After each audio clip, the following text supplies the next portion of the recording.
दुनिया में दो तरह के लोग होते हैं, एक जो मेहनत और ईमानदारी से आगे बढ़ते हैं और दूसरे जो चालाकी और धोखे से शॉर्टकट अपनाते हैं। लेकिन समय ये साबित करता है कि जो लोग दूसरे को धोखा देकर आगे बढ़ने की कोशिश करते हैं वे खुद ही एक दिन धोखा खा जाते हैं। यह कहानी है अयान की, जो अपनी चालाकी से सबको मात देना चाहता था, लेकिन उसे यह नहीं पता था कि किस्मत हर चालाक इंसान के लिए एक आखिरी चाल जरूर रखती है। कहानी शुरू होती है एक छोटे से गाँव से, जहाँ अयान नाम का एक युवक रहता था। तेज दिमाग वाला था, लेकिन चालाकी से जल्दी अमीर बनने के सपने देखता था। मेहनत से उसे नफरत थी और वो हमेशा कोई शॉर्टकट ढूंढता रहता। दुनिया बेवकूफों से भरी है, जो सबसे चालाक होता है वही जीतता है, यह उसका मूल मंत्र था। गांव के लोग उसे मक्कार मानते थे क्योंकि वो झूठ बोलकर उधार लेता और वापस नहीं करता। छोटे मोटे सौदे में लोगों को धोखा देता, अपने दोस्त को भी अपने फायदे के लिए इस्तेमाल करता।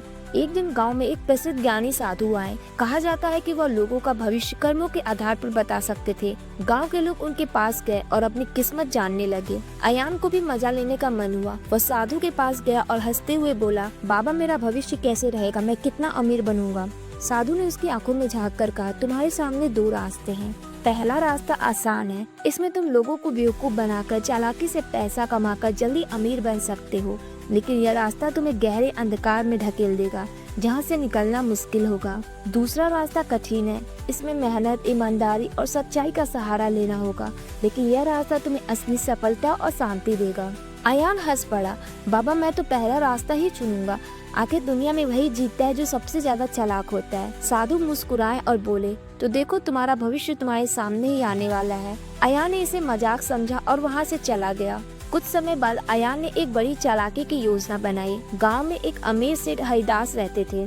अयान ने सोचा कि अगर उसने सेठ को ठग लिया तो उसकी जिंदगी ऐसो आराम से कटेगी। वह सेठ के पास गया और कहा, सेठ जी मेरे पास एक ऐसा व्यापार है जिससे आपका पैसा दोगुना हो जाएगा। सेठ पहले हिचकिचाए, लेकिन अयान की मीठी बातों में आ गए। अयान ने झूठे दस्तावेज दिखाए, नकली योजनाएं बनाई और सेठ को पूरी तरह मना लिया। सेठ ने अपनी सारी जमा पूंजी उसे सौंप दी। जैसे ही अयान को पैसा मिला, वो रातों रात गांव से भाग गया। वह शहर पहुंचा और शराब, जुआ और बुरी संगत में पड़ गया। पर ब्रह्मांड का नियम है, जो जैसा करेगा वैसा पाएगा। कुछ महीनों में सारा पैसा खत्म हो गया। अब अयान के पास न पैसा था, न दोस्त, न कोई सहारा। उसने गांव लौटने की कोशिश की, लेकिन जैसे ही पहुंचा लोगों ने उसे पहचान लिया। गांव वालों ने उसे पकड़ लिया और गुस्से में सेठ हरिदास के पास ले गए। सेठ ने गुस्से में कहा, हमने तुम पर भरोसा किया था, लेकिन तुमने हमें धोखा दिया। गांव वाले ने उसे गांव से बाहर निकाल लिया।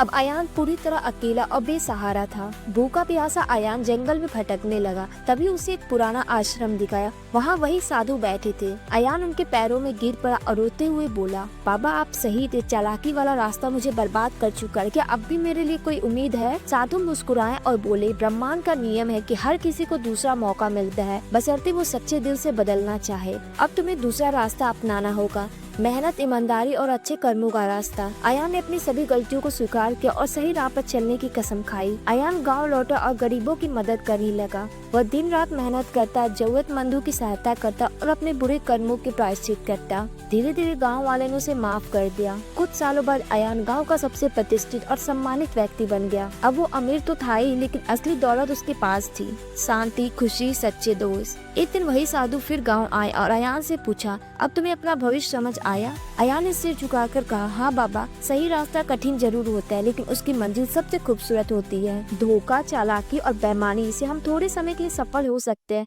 लेकिन असली सफलता ईमानदारी, मेहनत और अच्छे कर्मों से मिलती है।